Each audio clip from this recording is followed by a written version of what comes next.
anything towards diagnosing reading problems. So don't go from here and start diagnosing your students based on what we are sharing in these sessions, okay?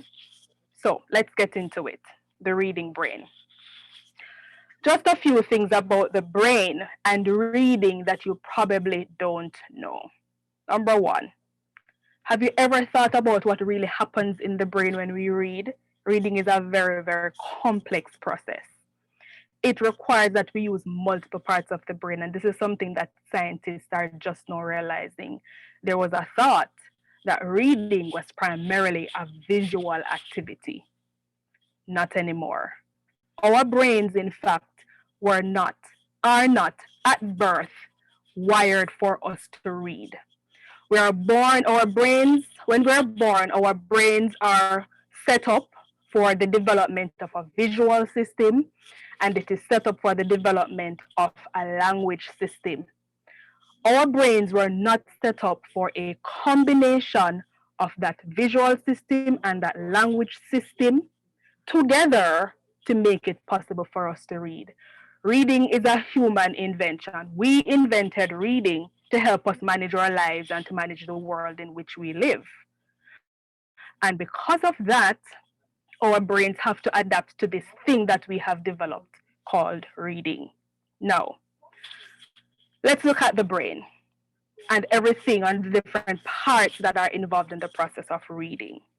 If you look at this little diagram here, you'll recognize that there are so many different things that are attached here. For example, if you look to the bottom part here, you'll see letter word recognition. When we read, the first part of our brain that gets involved is the occipital lobe around the back of the brain. So reading actually begins at the back of the brain, okay? Where we recognize letters. Then there are other things that are involved with reading, such as the matter of speech sounds, the matter of sound and symbol connection, the matter of comprehension and language. Let's take an even deeper look at it. Let's look at this diagram. So, the first thing that happens when you see a word is that the back of the brain becomes involved first. The visual inputs happens here, okay? When you see that letter, the visual part of the brain is accessed. The next part that is accessed is the visual word form area, which is what is now called the brain's letterbox. So our brains have now developed a place where we store our knowledge of letters and words. If that letter or that word is something you're familiar with, the next part of the brain that is accessed is these green areas, which is responsible for the accessing of meaning. These little green areas, they're still trying to figure out how they all process information together, but these green areas are responsible for making meaning or the comprehension aspect of our brain. If you do not know the word, then the brain takes a different circuit.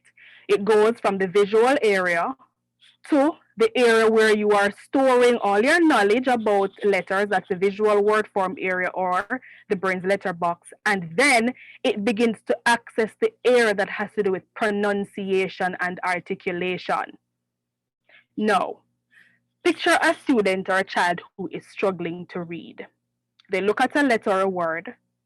The brain is beginning to try to access that knowledge in its visual word form area, realizes that it's not there, then jumps over to the pronunciation and articulation area. The child is trying to spend some time to pronounce this word, to articulate this word, and so the brain is moving between these three parts.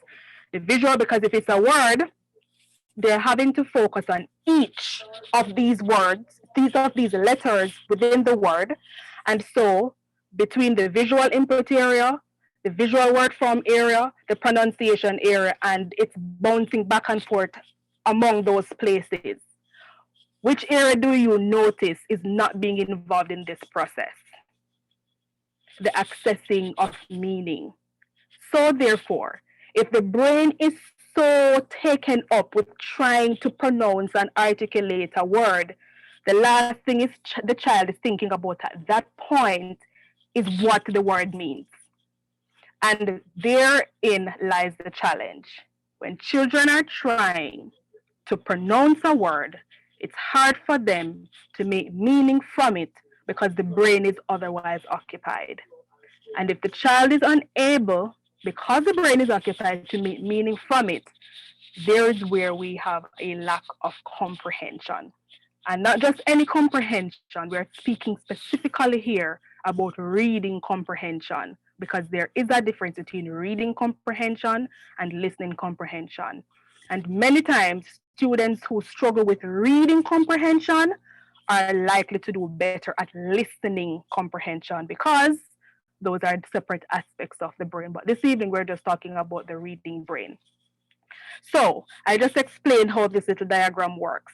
Let me see if my little technology will work for me. I'm going to show you just a clip of a video that shows you in real time what happens in the brain when you read. So let's hope this works. Here we go.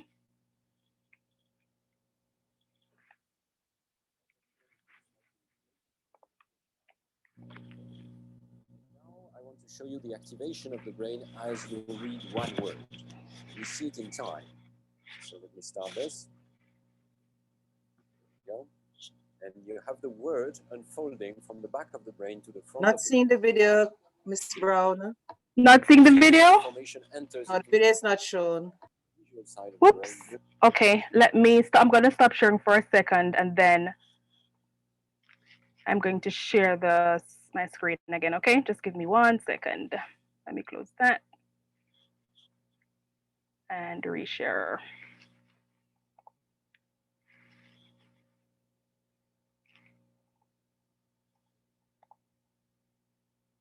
The front of the okay.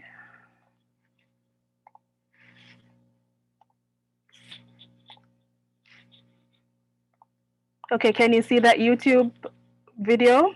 Yes, I am seeing it. Yes, I am seeing it. Yes, it is clear now. Okay, great. All right, so let's see. The brain has been slightly inflated, so you can see inside the folds. And now I want to show you the activation of the brain as you read one word. We see it in time. So let me start this. There we go. And you have the word unfolding from the back of the brain to the front of the brain. It will loop several times. You can see the information enters into the occipital pole, which is the visual side of the brain, moves into the ventral areas, and then explodes into the left hemisphere. Distributed activity. Okay, so that in a nutshell explains or helps us to understand what happens as we read. Information moves from the back of our brains to the front of our brains. Can you see my PowerPoint now, or do I need to reshare my screen? You need to reshare your screen, my dear. Okay. All right. So that happens. Okay, can you see my screen now? Yes, I can. Okay. So essentially what is happening with the brain is that when we read, reading requires us to connect the visual aspect of our brain to the spoken language system of our brain.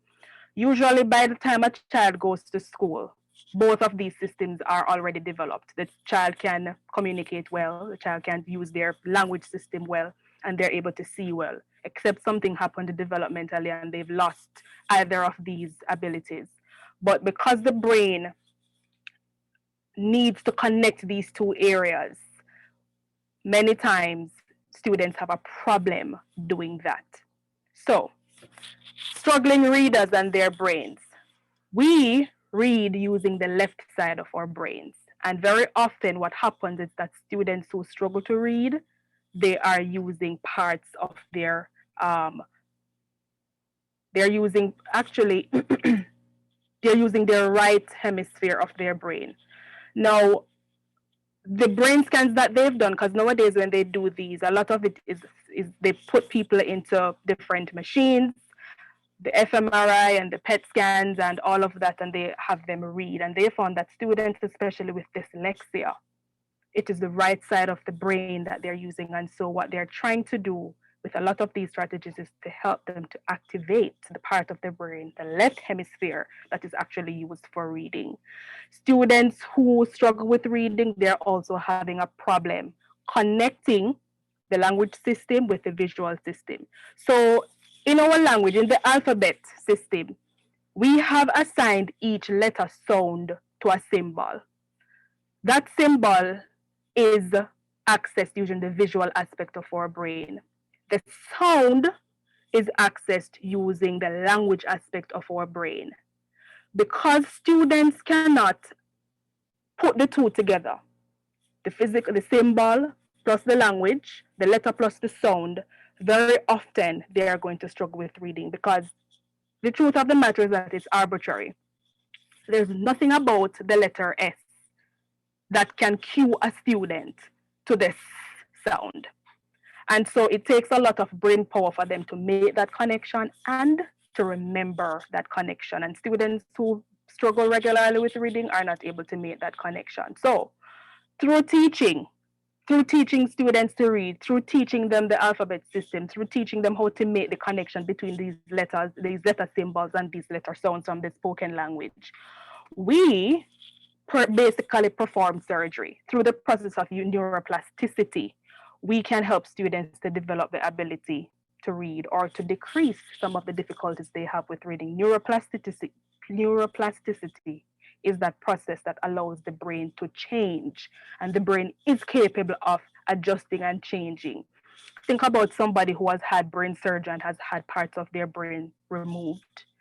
Other parts of the brain become responsible for certain responsibilities that the missing parts would have been able to do. But now, with reading, we help students to develop those skills. And what we want students to do is to literally develop roads in their brains, develop pathways in their brains that will allow them to learn these basic reading skills.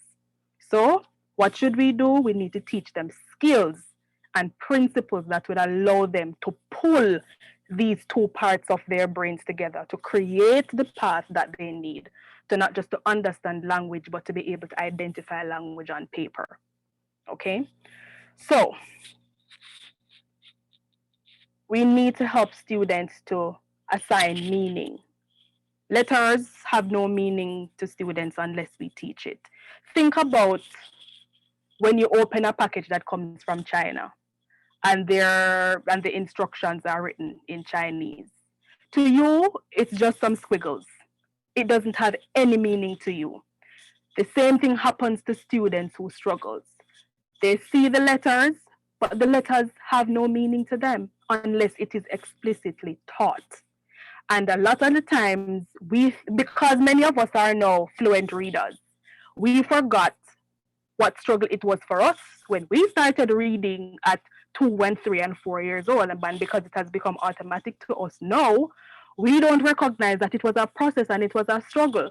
But there are students who get older, and for them it is still a process and it is still a struggle because these symbols have no meaning. So now we have to help them to understand that each speech sound has been assigned a symbol.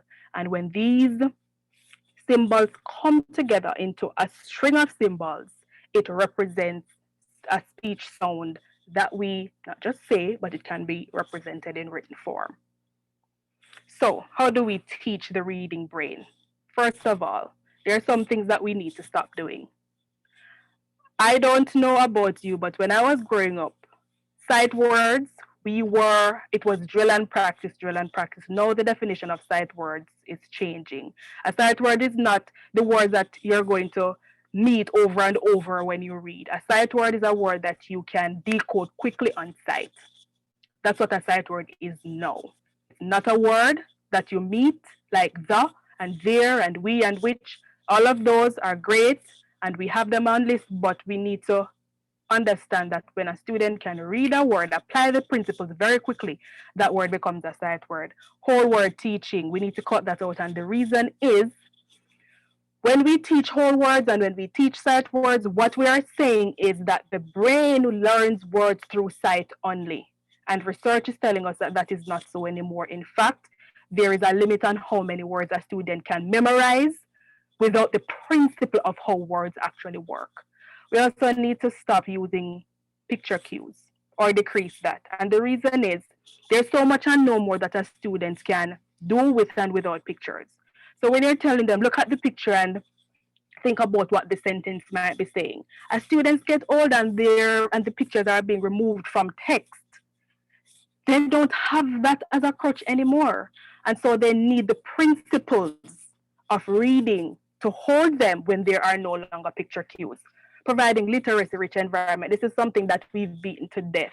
And let me clarify this one. There's nothing wrong with providing a literacy rich environment. What I am saying here is that just putting it up on the wall around is not going to be enough. It has to be taught explicitly. So now we have to redefine what a literacy rich environment is for children as they are learning to read. A literacy rich environment cannot be that you buy a whole heap of children's books and have them available. The children need to be practicing and interacting with these materials. So then, what do? Never take for granted that a student knows how to read and has mastered some basic reading skills. For example, there are students, and you'd be surprised, they'll master all the letter sounds, but they still cannot name all the letters. Never take anything for granted. Screen and assess and know exactly what the student is struggling with, because that is what helps you to design instruction. Reading instruction has to be systematic. It has to follow a certain kind of pattern. It needs to be structured. It needs to be intense. It needs to be consistent. And it needs to be something that students enjoy as well. Okay, so we can't do it today and don't do it tomorrow and then pick it up the other day, and it needs to have a certain kind of system. There also needs to be a lot of repetition, and repetition doesn't have to be boring. And the reason repetition is important is because, remember, we are trying to get the brain to create a new pathway for this foreign thing called reading, because the brain was not originally designed with that place designated for reading. And monitor progress each week. When we're doing interventions, when we're doing reading instruction, we need to be monitoring progress. We need to administer some kind of prompt every week and have that going for weeks so that you can see how a student is progressing from week to week. So here are some actual activities that you can do. For younger children, build letter and sound skills through practice and repetition, and I cannot say this enough. I've seen it with practice and repetition, students can make gains, but if we are not consistent with that practice and repetition, we are going to run into problems. Play games. Children love to play games. There are lots of online games that are available as well. Help them to connect the letters and the sounds, because when we're helping them to connect the letters with the sounds, we're helping the brain to understand that the symbol is connected to the sound that is in my language that I'm already using. Use multisensory activities. And when we talk about multisensory activities, we can get very creative with this. Always choose to use manipulatives. You can use refrigerator, magnet letters if those are available to you. If you're a parent or a teacher, know what? It's COVID now. The children are at home. You can use sand writing. Go down to the beach and get some sand, wet it up slightly, put it into a clear plastic bag or a Ziploc bag, and have the child trace the letters in it while they're saying the sounds. If you are able to get some ketchup or something, the consistency of ketchup, put it in a bag and do the same thing. Have them trace the letters and saying the sounds as they're saying it, because it's practice. Air writing. You're online and you allow them to practice writing in the air as they're saying the sounds. Those are for little children. For older ones, you want to develop phonemic awareness, and this is something that we do not pay attention to a lot. Phonemic awareness or phonemic awareness actually precedes phonics.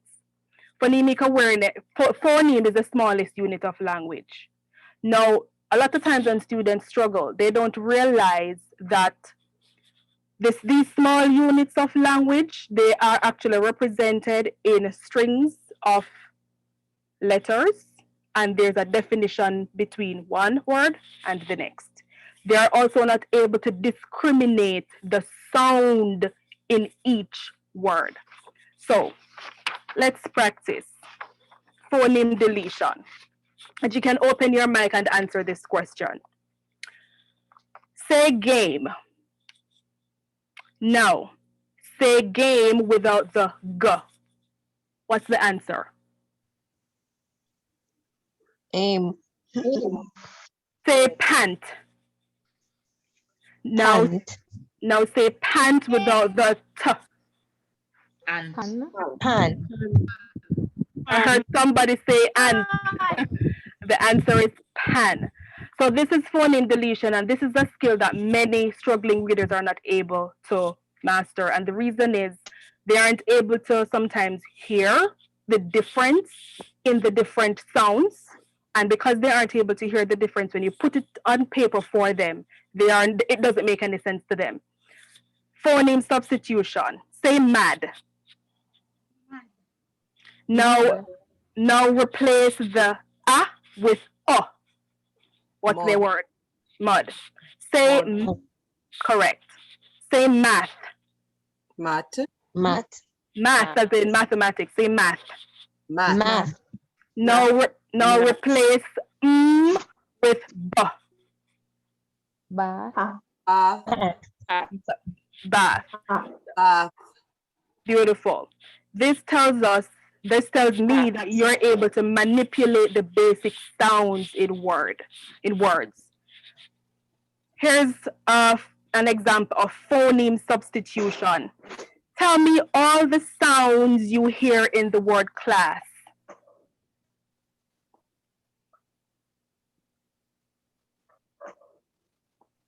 please repeat.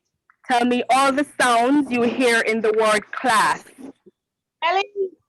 3. Nelly. I didn't ask you how many sounds you heard. I'm asking you to tell me the sounds you hear.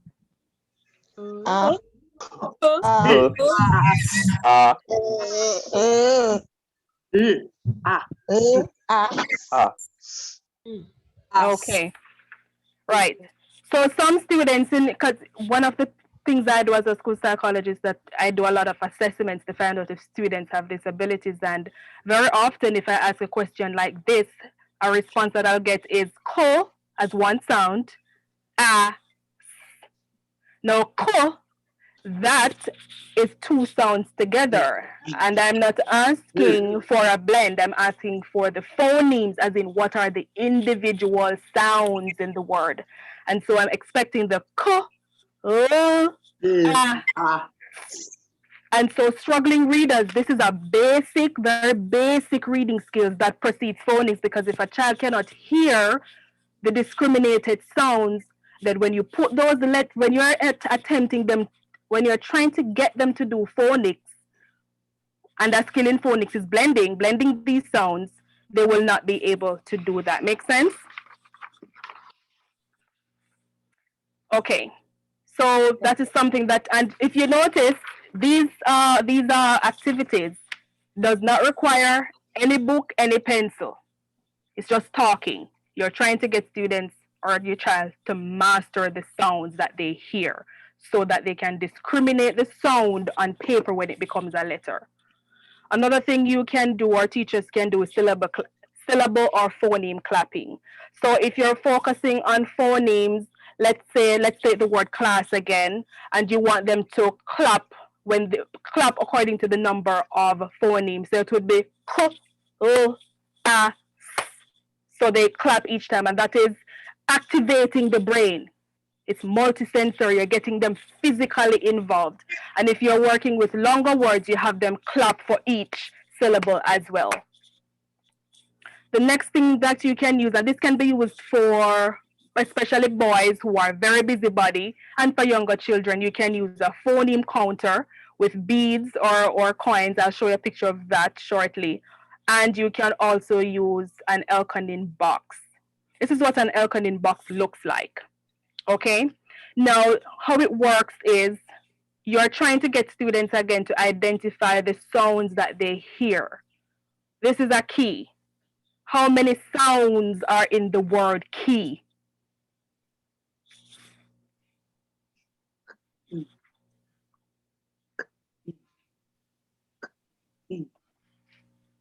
Two? 2 sounds. Right, that took you a minute. Can you see my screen? I think I may have accidentally stopped No, sharing. we can't. No, Yeah, we can't see we your need to screen. share again. Something happened just now and I lost my sharing capability. Let me try to get that back. Can you see my screen now? Yes, we Yeah. can. Beautiful. Yes, Okay. Yes. So this is how an Elkonin box is used. So the first question I asked is, listen to the word key. How many sounds do you hear? Somebody said 2. You are correct. The next thing is you're asking the child, and this is a digital resource. You're asking the child to move the counters according to the number of sounds they hear. So they're saying the word k, e, key. And of course, as this child begins to master this, you can start to increase what you can increase what you are doing with the Elkonin box. So now you can replace it with letters and have them put the letters in the box or above the box, just for them to match the fact that this is a one sound and these letters represent a whole other sound. So they are now matching what they say with the letters. Okay? So that is one thing that you can do. Let's see if I can get rid of this pencil. And then we're going to move to the next slide, which has a copy of the beads. Here we go. This is a phoneme bead, and this is something that you can actually make at home using beads and anything else that would fit this kind of description. So how a string of bead works, as the student says the sound, that each sound in the word, they move a bead. Okay? The Elkonin box, you can use coins with it as well. Just be as creative, use what is available to you. What I'm presenting here is just some ideas that you can actually use. And this is, of course, good for students who are primary and below, and the students too who are in high school. I have used hands-on games like this for older students, and once it is fun, they will definitely participate. Another thing that you can do is to teach oral mapping. Can you see my screen? I just want to be sure. Yes, it's there. Okay, Yes, Yes, here. okay, so oral mapping requires that you have the student orally break the word down into the simplest parts. And you can ask a number of questions about the word.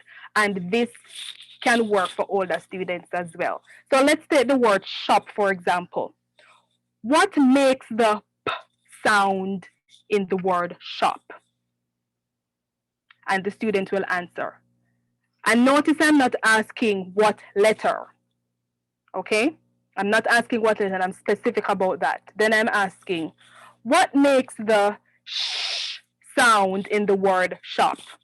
Again, I'm not asking what letter. And the reason I need to be careful about not asking what letter is I don't want to cue the student, because when I ask that second question, what makes the sh sound? If the student is struggling, the student is very likely to tell me the S. But the S alone doesn't make the sh sound. And so you're wanting the student to connect the sound with the combination of those two letters, so that when it is on paper, at this point you're not showing the student the letters yet. This is just a oral conversation you're having. And then you can also ask, what sounds do you hear in the word shop?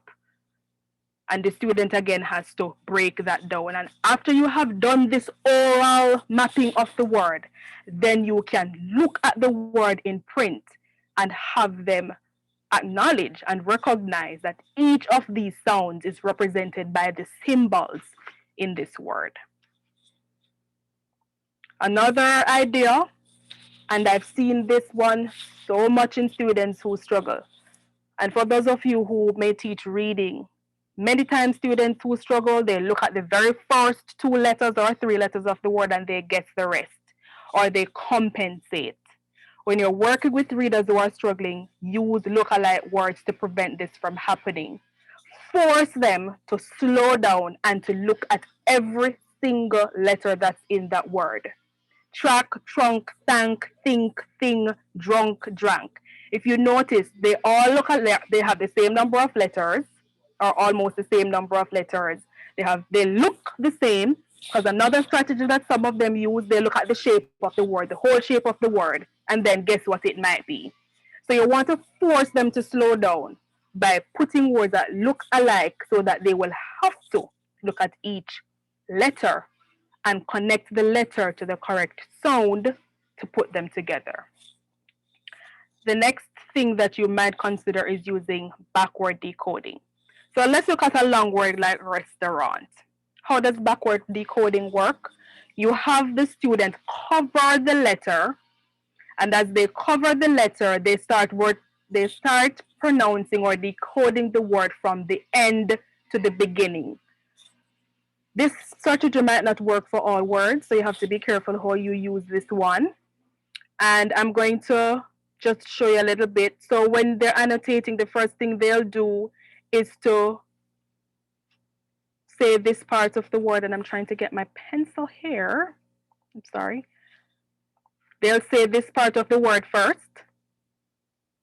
and then they'll say this part of the word first, and then they blend these two parts together. Then they go and say this part of the word, and they blend it together, and so on and so forth. You get the idea. And by the time, and what this does is it forces the brain to not compensate by looking at the first few letters and then trying to guess the rest. It now forces them to slow down and look at each letter, put the sound to each letter, and read the word properly. Okay? This is really very good for students who are, really, really struggling and they are frustrated. And because they're frustrated, they get to the point where they just start to guess everything. And so if you can give them a strategy that will work for long words, because especially when they move from second to third grade, when they stop learning to read and they now have to read to learn, the longer words really, really begins to throw many of them for a loop. So these are some online resources that you can check into where you can find some help to actually implement some of these strategies. These online resources, they have both printable activities, so if you have to send work home to students, as well as Google Slides that you can use to teach. Now, I just want to caution those who teach reading at the primary levels and those who are doing interventions at the high school levels and parents. If your child is struggling to read, if your students are struggling to read, one of the worst things you can do is to detain them in a reading session for a whole hour every day. Research tells us, and my work with students tells me, that if the child is struggling to read, what happens is that the brain is under a lot of pressure when they are in reading sessions. The child becomes tired, overwhelmed, and frustrated.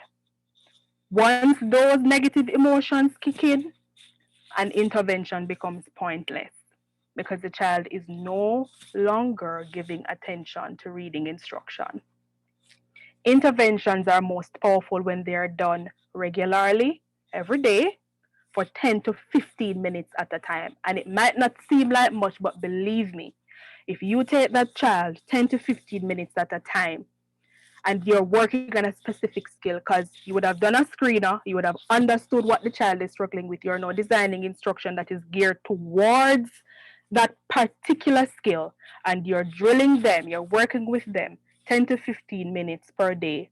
Eventually, those pathways in the brain will start to kick in, will start to thicken, will start to work, and then a lot of what you're teaching becomes automatic, and then they won't need so much support anymore, excepting, of course, they have a reading disability, which is another story.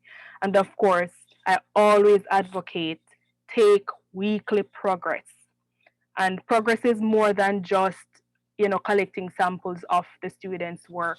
Progress means that you are collecting data on that specific skill that the student is working on mastering. If you teach at the high school level, and you are struggling with readers like I did at that level, I will encourage you to, if you teach in a content area that is not English language, don't penalize students for spelling. And one of the reasons I'm saying this is, if the student understands the concept and they have demonstrated that they understand the concept and what they have submitted to you is phonetically readable, what you should be grading for is the concept, not spelling. Especially if you don't teach English language and you don't teach spelling, I don't advocate grading for that. If you can read what has been written, grade the content, not the spelling. I also advocate for encouraging students to invent a spelling. And when you do that, it gives you a window into what they know. And then you can help them based on their invented spelling to connect what they know with what they don't know. All right? And the final thing is, for students who struggle to read, they will struggle through the textbook along with videos, because right now I know we're using a lot of videos to support our instruction online. Use an app. Snap and Read is one, but it allows the student to snap a portion of their textbook or whatever it is online or on their screen, and the app will read it to the student. Now, this is very important for students who might not be very good reading comprehenders, but they're excellent listening comprehenders. If they listen to the material, they'll understand it, but if they have to read it, they will not. And this is just one app. Find one that works for your students, allow them to find one that works for them. Just use a text-to-speech app or software that will work. Okay? And so I'm going to move into working memory. Now, working memory is that part of the brain that allows you to hold, and you'll see the connection in a short while. It allows you to hold the information in your brain temporarily, manipulate that information, and use it to solve a problem. All right? Now, working memory is a part of short-term memory. People tend to think that it is the same thing, but it is not. Working memory is just that. It helps you to work out something mentally. For you to work out something mentally, you have to keep it in short-term memory. Short-term memory is something that lasts for just a few seconds. Okay? I thought I had that little bit up there. It's just for a minute or up to a minute. Like right now, I'm explaining to you what working memory is. For you to understand the rest of the presentation hereafter, you have to keep this definition in your mind, in short-term memory, okay? As I go along, you have to start putting everything together. So I've already presented quite a bit on how the brain works and reading and what you can do and so on. You're keeping all of that in memory to continue to make sense of what I am saying. All of that is working memory, okay? Working memory has 4 parts, and I'm going to explain to you how these 4 parts work. You have the central executive, the visual spatial buffer, and that should sound familiar from the piece I showed you about how the brain works and where the vision center of the brain is. The phonological loop, which is the part that deals with language and speech sounds, and the episodic buffer that kind of mediates the relationship between these 3 parts. Now, look at this brain.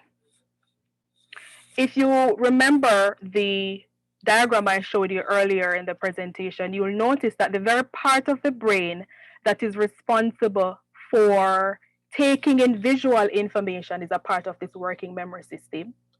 The part of the brain that is responsible for holding our knowledge of letters is a part of this system. Now, if these parts of the brain are basically the same as what students need to read, what do you think happens when a student is having difficulty reading and they're trying to connect this letter with the sound and it doesn't seem familiar and it's just not happening? And remember, working memory is that part of the brain that you need to hold things in short-term memory so that you can use it to achieve a certain goal. Now, here's what happens in working memory. The first part is the central executive system that is responsible for taking in everything from the environment. Like I'm sitting here right now, and somebody outside is using a machine. I'm conscious of it. But although I'm conscious of it, I know that I'm sitting here and I'm making a presentation. That central executive is responsible for weeding that out. I hear it, but I'm not internalizing it because I know that I am here. Now, some children are not able to do that. And so all the distractions, they're sitting in class, the car that is passing by, the breeze that is blowing, the students in the next room, in the next classroom that is talking, they're at home now, the TV in the background, somebody on the phone. The central executive system is that part that controls everything that comes in. And for students who struggle with attention, this part is not working well for them. It's not weeding out the things that needs to be weeded out so they can pay attention. Now it complicates the system because the next part is the phonological loop, which holds the information that is responsible for sound and letter sounds and all of that. And then there is the visual spatial sketchpad that holds visual information. Now when students need to read, these two parts, as I've said before, they come together. In this model, the episodic buffer is the one that mediates the relationship and kind of pulls from each part what needs to make sense. So as students see a letter S through the visual spatial sketchpad, the central executive is trying to weed out everything else. And then the episodic buffer is pulling that visual stimuli of the letter S and then pulling from the phonological loop the sound of the S to pull it together so that the student can open their mouth and say. Now, because working memory is meant for temporary storage and temporary processing, it requires a lot, it puts a lot of demand on the brain. And not just that, it is very fickle. Think of you being in a room and you need to get something from another room in your house. And you've forgotten what you went for. And one of the reasons you forgot what you went for is because between you having that thought that you need to get something and you going to the other room to get that thing, something interrupted your train of thought. Your central executive system brought something in that completely wipes out that thought that you had. And that is how fickle. I don't want that, the word fickle is not what I'm searching for, but that is how delicate working memory is. It is concerned with right now and it only has a capacity of seconds or a minute, okay? Very temporary. Think about it as a cutting board when you're cooking. You have this cutting board, you're going to cook something. Your cutting board is like a working memory. You're putting everything that you're putting on it and you're cutting it up to put it in the pot. The working memory is not where it stays, it is where your thoughts go and are prepared to be articulated. Okay? Now, how does this relate to reading? Well, before I get to reading, let me just talk about how it relates to us in everyday life. And I've mentioned a few ideas. Think about driving, for example. You're driving down the road. There's so many things that you're paying attention to. You're paying attention to the way the car feels, just to make sure that you're not going to run off the road. You're paying attention to keeping the car on the road itself. You're paying attention to all of the speeding signals. You're paying attention to the other drivers on the road. You're probably listening to the radio. There are so many things that you are doing when you are on the road driving. You're watching a movie. It takes working memory to follow the plot. And it's the same thing with reading in school. It takes working memory to keep up with a lecture, to take notes. Have you ever worked with a student who takes forever to take notes from the board? Or a student who writes something, one line from the board or one line from a slide, and then miss out a whole line. And to them, it makes sense. The reason is for them to look up and look down and look up and to keep that information in memory. It takes a lot of working memory to concentrate when you think about math, to solve an algebraic problem, there are so many things that a student would need to be able to bring to that cutting board. So let's say x plus 2 equals 10. There are so many things that a student will need to bring. They'll need to bring their knowledge of math facts. They'll need to bring their knowledge of, I'm not a math person, but they'll need to bring so many different pieces together to solve that problem. Same thing with reading. Following instructions. Have you ever, and if you're a parent too, you say to your child, go to your room, get your shoes and your bag and come on. And they come out of the room and they have on the shoes and you go, where is your bag?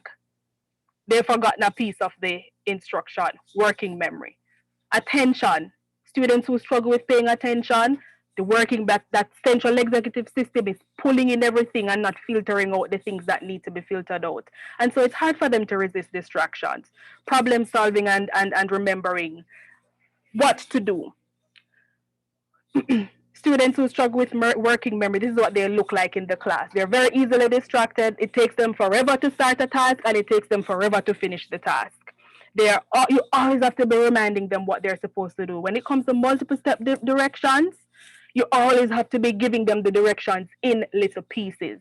They're very forgetful too, hyperactive, and they probably won't be the students who will speak up a lot in class because a lot of the times, half of what you have said they have not heard, or they heard a part of it and they were processing it, and by the time they finish processing it, you move on already. Okay?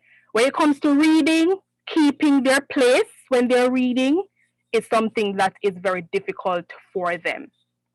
So then, think about what happens in the actual process of reading. The first thing that you do when you read is that you see a letter and your brain, as I've showed you before, begins to process that.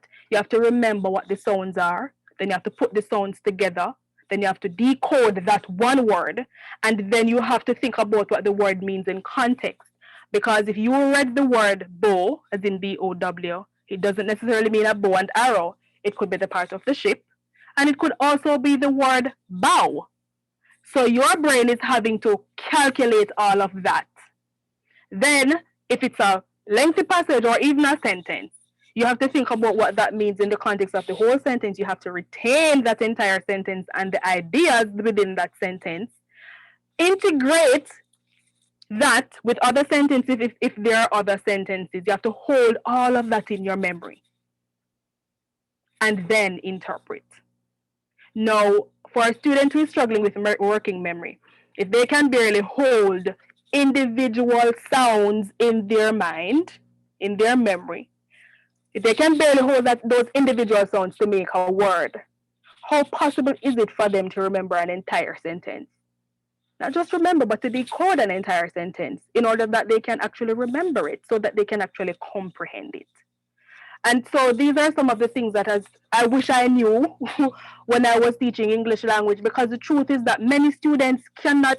I don't know if you've ever worked with a student and you've given them a word and they decode each letter. They go k, a, t, and then they read the word can. It's a working memory problem and it's a short-term memory problem. And the reason is there is a serious trouble with holding on to that information temporarily. If the working memory and the short-term memory is giving problems, then it is going to be difficult for our students to bring that information over into long-term memory, which is where we want it. We want them to be able to remember it for longer periods of time, so that cumulative knowledge as they get older will be able to help them to actually read. So, in your classes, when you're teaching to appeal to working memory, use memory aids, and Mrs. Boswell-Lewis is going to delve into a lot of this tomorrow. List the small tasks that are part of a larger task. So don't get frustrated with your students if you give an instruction and they ask you to say it again. The reason is some of them really don't remember, like they genuinely don't remember. Break it down into, if it's a large project, put it in a list. Allow them to see every single piece that is required of them. Decrease note-taking as much as possible. Students with working memory, tell them to listen, don't write. Make teaching memorable. And I know Mrs. Boswell-Lewis is going to talk about this tomorrow. Use variety. Use visual aids. Graphic organizers are excellent because it allows them to see how everything is connected, and the less they have to keep in memory, the better it is for them. Lower the cognitive load so that they can relate to the content in real time as you're teaching it. When it comes to giving instructions, you might want to consider giving them a visual prompt, writing it down, or keeping it short. Don't use long sentences. Students who struggle with working memory are almost like students who have a hearing impairment. And if you're a parent, play memory games with them just to kind of help them to wake up that part of the brain, because again, we know that the brain can create new pathways. And so we can literally do brain surgery through teaching. As I wrap this up, I just want to let you know that neurons that fire together wire together. And the whole idea of brain-based learning is that we want to get the neurons to fire together. As they fire together, they create those new pathways. Literally, those parts of the brain will change, physically change, to accommodate whatever it is you're teaching. And the how of teaching is going to make that possible. Thank you so much for coming, everyone.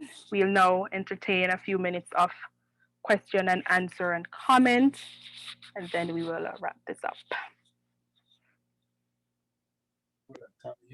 Good afternoon. I was truly blessed by this presentation. I think it was loaded. I caught on a little late because the password was giving me a little problem. However, is it possible for us to get the presentation, and how would we get it? But it was really an awesome presentation. And I want to thank you so much for taking the time out to give us free such awesome information. No problem at all. You're welcome. We'll work out a way to turn this into a handout and share it. Thanks a lot. Sure.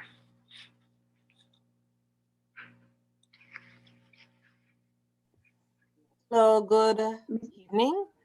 I enjoyed the presentation. I enjoyed it a whole lot. I don't teach at this level, but there's something that you stated that that really sticks out in my head when you said that when you're not teaching reading and you're teaching a different content area, do not mark them for spelling and those little things, because I don't teach high school and the primary school, but whatever level I teach at, sometimes when I'm marking my courses, I highlight or underline spelling incorrect, grammar is incorrect and stuff like that. But I try not to mark them down for it. And I say try not to. But it's so important that you state that, that it's not something we mark down for, but realize it's their comprehension skill, the analytical skill. Focus on that and not necessarily those small shortfalls that they have. And I thank you for reminding me of that. No problem at all. Thank you very much. You're welcome. Mrs. Daly, Marshana Daly, her hand is raised. Go ahead. Cadabbra. Nice Hi. to see you again. Okay, just wondering, joined a little late because I didn't remember. Thanks to my colleague, she reminded me. But a question here, suppose you're teaching and you recognize that the way the students process information is getting in the way of their understanding. For example, I'm teaching alphabetical order, and I noticed when I asked, put this in order of the alphabet, how you'd find it in the dictionary, and grade 7. I noticed 2 of the students, it was about 3 of them online, and 2 of them started to put them in order of how they think they're valued in society. Now, this animal is nicer than this one, this animal, is better than this one or this person. Is that a part of, what is that, metacognition? How do I get to the root of that? I'm not sure I understand your question. You're asking a question about the alphabet or animals? I think I lost something. No, I was just giving an example and say, for example, I'm teaching alphabetical ordering. You got that? You're But I teaching use alphabetical order. Mm-hmm. right, and I say put these in the way you would find them in the dictionary. Cat, dog, ape, for example. Mm-hmm. And the child says, okay, dog would go first because dog is better than cat. Oh, well, the Cat is, and I noticed more than one of them does that. And you know, okay. I tried. I'm not sure if my effort that's explaining sank in their deep long-term memory. But I was wondering if there's something I should study in order to assist me to reach them. That is such a big question. I'm trying to find the slide with the websites because I see people asking. Just let me go back to see if I can find those. Okay. Now, if when I am assessing a student and when I'm going to assess a student, once I walk into the room or once I meet the student, my assessment begins. If I ask a student a question like that and that's the response I get, and I restate the question a few times and I get the same response, it tells me that the student has a problem understanding language. And that misunderstanding of language could be due to a number of different things. The reality is that many Jamaican students learn patois before they learn standard English. That's a barrier. The next thing could be you're asking them to put it in alphabetical order. Do they know what alphabetical order is? If they don't know what alphabetical order is, why don't they know? Do they understand the letters in the alphabet and how they're ordered? Because I'm going to go back to what I said about making meaning. Every speech sound we have has a letter assigned to it. If a student doesn't understand that every speech sound we have, there's a letter assigned to it, and that the letters in the alphabet are organized in a certain way, when you ask that student to put it in alphabetical order, what you are saying doesn't have any meaning to the student. And so if that doesn't have any meaning to the student, you will have to go through the process of teaching them what it means so that it can have meaning. Otherwise, it's like talking to a rock, or it's like you looking at hieroglyphics from when the Egyptians wrote it. It doesn't have any meaning. And so if you ask a question like that and the student is telling you something else, find out if they understand what you mean. Like break down everything you said, look at the words that you have used, restate the word and see if, they understand it. Yes, thank you. You're welcome.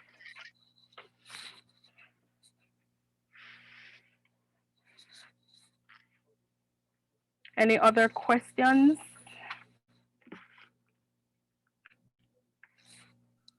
Yes, you said you had a slide stating that you shouldn't use rote learning, and you gave an alternative, something with repetition, and I'm wondering what is the difference?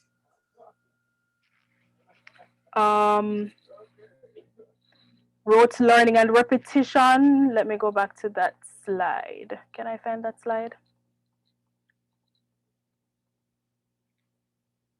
Is it this slide?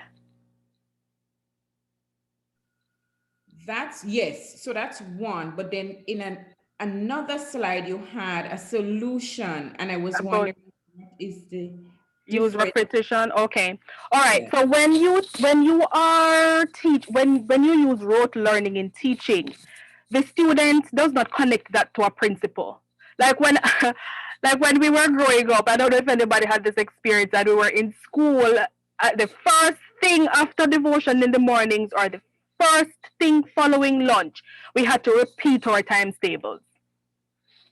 Now, repeating the times tables, it was good for us, because what that did is that when we got to doing long division or anything advanced that needed the timetables, we knew it very quickly.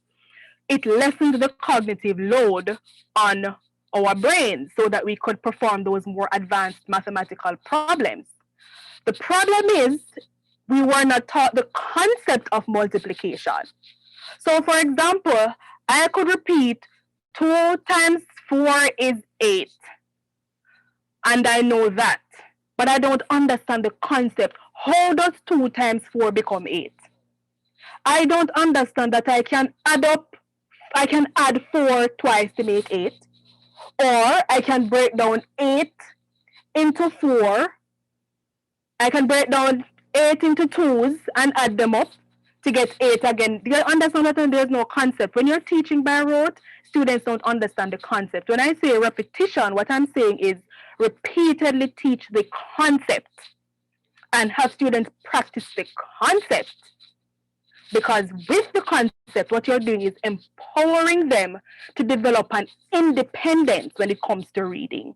When you teach by rote, what happens is that a student learns the word and forgets it. You have to teach them again and they forget it. As words become bigger, as they are required to read more complex text, they don't have a skill to use to decode complex words. And so I'm saying there are some things that we have to learn by rote in English, because English is such a funny language. But there's a limit on how much the brain can retain. And because of that, we want to focus on teaching students concepts rather than by rote, because we want to empower them to be independent readers. Okay, I was thinking about like spelling, but I get what you're saying. It's different to, okay, you have a spelling test on Saturday, today's Wednesday, you have a list of words and you're trying to get it in. Okay. Yeah, that's different. And even with spelling, as complicated as spelling words can be, research is now advocating that we use word studies and the concept of word patterns to help students to understand how there's so much I could have gone through in this presentation. The idea of orthographic mapping, that we can do some reading about that, just to help students to understand how words are made and what patterns words fall into so that they can improve their spellings.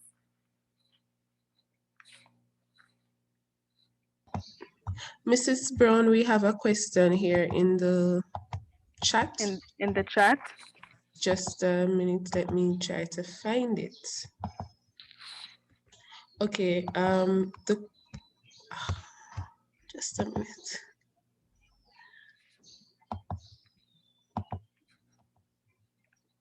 Right, someone here asks, Sharon Bennett, what would be the best way to teach non-readers who sat in a class for an entire day, except lunch and break, and doing 6 and 7 subjects? 6 and 7 subjects. They're sitting in a class for an entire day and they're doing 6 and 7 different subjects, and they're non-readers. And these are non-readers. What would be the best way to teach them? Students who are non-readers need a lot of accommodations. So you would have to definitely sprinkle reading instruction across the day. I'd recommend that. So you have, let's say to begin the day, you have a period of 15-minute instruction, and then you have another 15 minutes. So you're working on different skills throughout the day. When it comes to those different subjects, you definitely have to accommodate for what they can do. So you are definitely not having those students doing too much decoding of words, because you're going to stress them out. You want to ensure that these students are having access to a lot of audio material. So if you're teaching social studies, for example, try to have the student access that information through audio. And when they are required to create or to produce work, you are kind of lessening the amount of writing that they are required to do. And even if you're requiring them to write, because they have to do some kind of writing, you are looking at the fact that they are not being penalized for spelling. You are using up authentic assessment to help them demonstrate their learning. These students, they might not be able to use the standard English to explain to you what they know, but allow them to use the Creole to explain to you their understanding of the concept. Allow some of them, they might not be strong readers, but they are very good with technology. Allow them to demonstrate their learning using the technology. those students sometimes also, they need cognitive breaks. That's the reality. Just give them some time to be mentally. And by giving them some time to be mentally don't mean that they're unoccupied. It can be guided time where you are probably even, because a lot of times these students are also very demotivated. Use the time to watch a motivational video and have a talk about life. You know, you're not talking about school for those few minutes, you're just talking about life. So it's important to keep these students motivated as well. So those are just a few ideas to deal with students like that. Although 7 subjects is a lot for students who are struggling with reading, but you know, finding a way to ensure that they can get to the end of the day, they learn something, they can demonstrate it. That's what we want.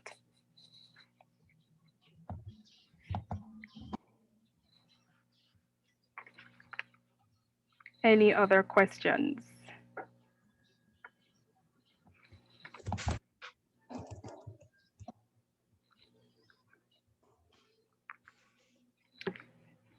Okay, if there are no other questions, thank you so much everyone for joining me this evening. I really hope that you benefited from the interaction we had this evening, and of course we're going to be doing this again tomorrow evening at 4 with Mrs. Boswell-Lewis, where she will delve into some other strategies that you can use for the teaching according to brain-based research. There is what's it called? An evaluation that we're asking you to complete um, for this evening session so that we can get some feedback. And as we plan forward, we would like for you to provide us your feedback so that we can, you know, be helpful as we try to be of some service to teachers in Jamaica. I'm trying to, Mrs. Boswell-Lewis is having some internet challenges, so I'm trying to get that link up, and we'll share that link with you. Excuse me, not only in Jamaica, the Cayman Islands is connected too. Oh, we've got international. I'm so sorry, I did not realize. My apologies. So that's why I want to know how we can get the material here, but you just presented. Okay, I'll talk with Mrs. Boswell-Lewis because she invited me. I'm just her guest. Okay. Yeah. Okay. Thank you. No problem at all. Mrs. Brown, before you go, please, there's just one more question. If you could take from Alisa Robinson. Sure, Says, go ahead. I am a specialist teacher with no classroom management training. What assistance could you give me to aid my growth and development in classroom management? Wow, that is a huge topic. And I like you see, the thing with classroom management is that it takes a lot of planning and it takes a lot of relationship building. So for classroom management, one of the things that I usually advocate doing is to start from day one, but day one has passed. So at this point, I'm trying to be helpful for where you are right now. Classroom management online is very difficult, and especially since I don't know exactly what your situation is. I don't know what all the variables are that you're dealing with.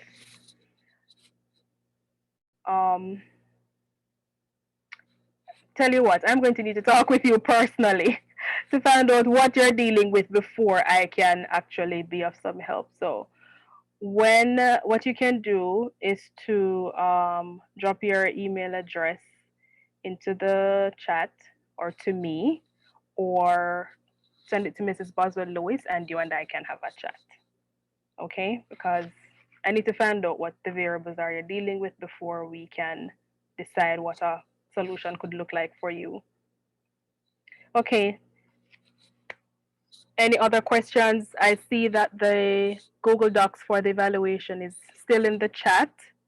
If you would be so kind as to fill that out for us, and I'm just going to post it again so that we can have some feedback on today's session. Any other questions?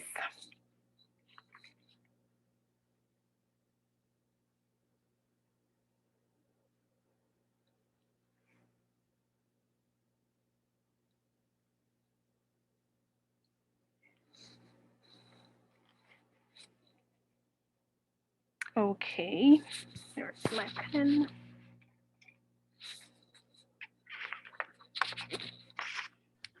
Mrs. Brown, just want to remind everyone that the form is available in the chat. So you can just look in the chat, please click on the link, go ahead and fill out the form. And also reminding you that a package will be provided at the end of the seminars, provided that you have filled out both surveys, and this package will include presentation. And for those who need recording of this presentation, it will also be available as of next Monday on the YouTube channel, Strategic Educational Consultancy. So that will also be provided as well. But I just want to clarify that it will only be there for a time. It will not be there forever and ever. We're just going to be making it available for a specific period of time for viewing. Somebody's asking, do I do evaluations for children in Jamaica? At this time, I do not. Unfortunately, I would not be able to assist you with that if you're interested in it. But I know that there are places on the island that do assessments for children.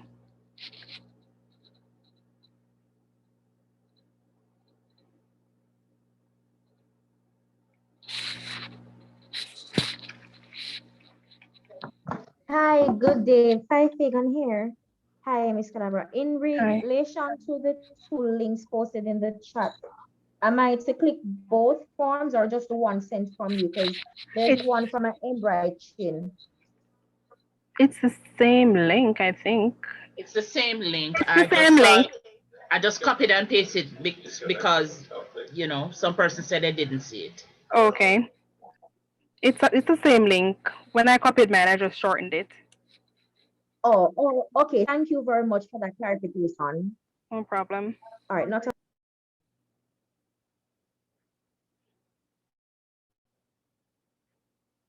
Good afternoon, everyone. Good afternoon. I am very impressed with this presentation. It has granted me an eye-opener as an ops coach, wherein I'm faced with some students who, even at first, second, and third form are still reading in reverse and so forth and so more. Would there be some interactive, like assessments or worksheets or some such like that we could use to enhance our way forward?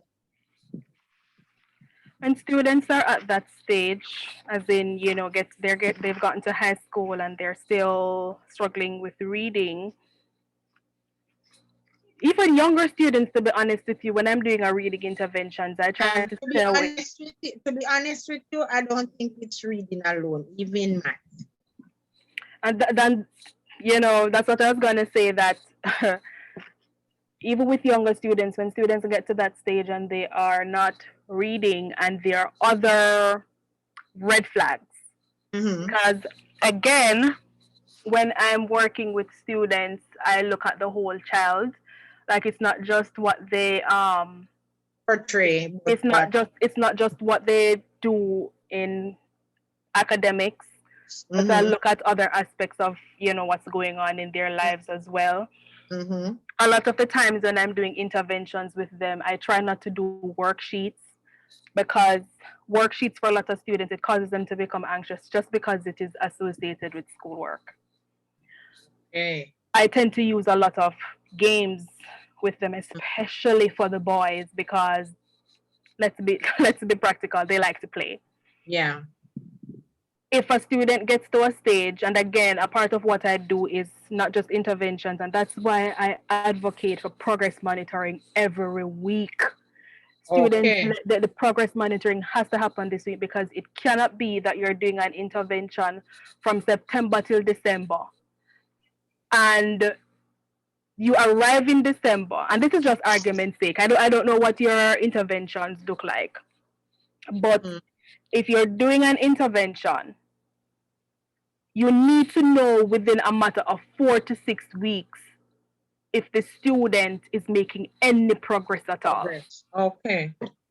Because if the intervention is not working after at a minimum of 8 weeks, 2 months, if the intervention is not working, is either the intervention is not effective or you're not doing the right intervention to target the right skill that the student has a deficit in, which means that you have to change the intervention. Yes, we have changed some of those, but I